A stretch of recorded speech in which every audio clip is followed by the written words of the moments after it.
हमारी वर्तमान अवस्था क्या है। आज हम इसी विषय पर संक्षेप में चर्चा करेंगे। कौन सुखी नहीं होना चाहता। सुख की आशा एक ऐसी जबरदस्त ऊर्जा है जो मानव जीवन को संचालित करती है। फिर भी कितने लोग यह कह सकते हैं कि वे वास्तव में सुखी है। क्या यह सच नहीं कि आमतौर पर लोग अपना अधिकांश जीवन सुख की खोज में ही गुजार देते हैं। वे चाहते हैं कि यह सुख स्थायी हो, सदा बना रहे।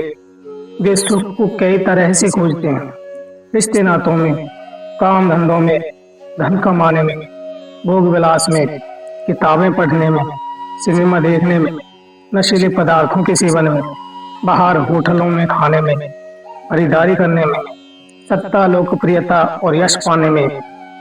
दरअसल इन सब का संबंध संसार के बाहरी पदार्थों से है। इसका आशय हुआ कि हम यह सोचते हैं कि सुख सांसारिक पदार्थों से ही मिलता है। कभी कभी कुछ समय के लिए इंसान को ऐसा लगता है कि उसने वह पा लिया है जिसकी उसे तलाश थी, किंतु दूसरे ही क्षण यह एहसास ही नहीं रहता कि उसने कुछ पाया भी है। समस्या तो यह है कि यदि सांसारिक चीजों से थोड़ी बहुत संतुष्टि मिल भी जाती है तो वह ज्यादा देर तक कायम नहीं रहती।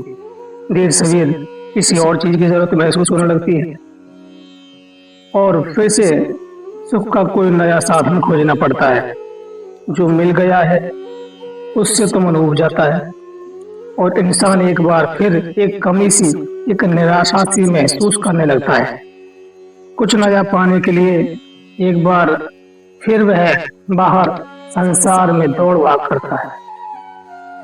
अगर एक नई गाड़ी खरीद कर हम खुश होते हैं तो साल भर में ही यह खुशी फीकी पड़ जाती है और गाड़ी एक पुराना मॉडल बनकर रह जाती है जो अब मन को इतना नहीं भाती।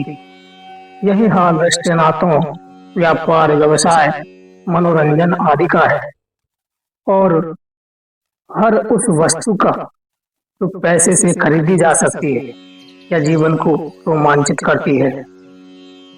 अब मन में यह सवाल उठ सकता है, क्या इस दुनिया में कोई ऐसा सुख भी है जो स्थायी हो, अनंत हो? मन जवाब देता है, हाँ, ऐसा सुख संभव है। बस अगर हालात बदल जाए तो, मुझे पदोन्नति मिल जाए तो, अगर मेरा भार 10 किलो घट जाए तो, मुझे सही साथी मिल जाए तो। मगर दुनिया में सब कुछ वैसा नहीं होता जैसा हम चाहते हैं, इसलिए हम वापस उसी असंतुष्टि के घेरे में आ जाते हैं। इसलिए हमारा अगला प्रश्न यह होना चाहिए, कहीं ऐसा तो नहीं कि हम सुख की तलाश गलत जगह कर रहे हैं? इसका उत्तर पाने के लिए पहले हमें एक अन्य प्रश्न का उत्तर देना होगा। मैं कौन हूँ? मैं क्या हूँ? यदि हम एक शेर को पकड़कर सर्कस के पिंजरे में बंद कर दें तो क्या हम उस जानवर की वास्तविक शक्ति का अनुमान लगा पाएंगे? यदि हम ताजे पानी की मछली को समुद्र में डाल दें तो क्या वह जिंदा रह पाएगी? शेर कैद में तड़पेगा और मछली तो मर ही जाएगी। ऐसा इसलिए होगा क्योंकि अपनी अपनी प्रकृति के अनुसार हर जीव की कुछ विशेष आवश्यकताएं होती हैं। इंसान होने के नाते हमारी आवश्यकताएं क्या है? क्या हम अपनी प्रकृति से परिचित हैं? कहीं ऐसा तो नहीं कि हम अपनी वास्तविक प्रकृति को पहचानने में ही भूल कर रहे हैं?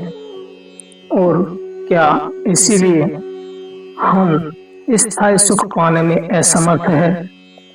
यदि हम इतना समझ लें कि हम कौन हैं और हमारी वास्तविकता क्या है तो हम जान जाएंगे कि हमें संतुष्टि कहाँ मिलेगी। इस वीडियो में बहुत ही संक्षेप में बताने की कोशिश की है ताकि वीडियो लंबी ना हो। ऐसे ही ज्ञानवर्धक वीडियो देखने के लिए हमारे चैनल को सब्सक्राइब करें और बेल आइकन दबाएं। धन्यवाद। जय गुरुदेव।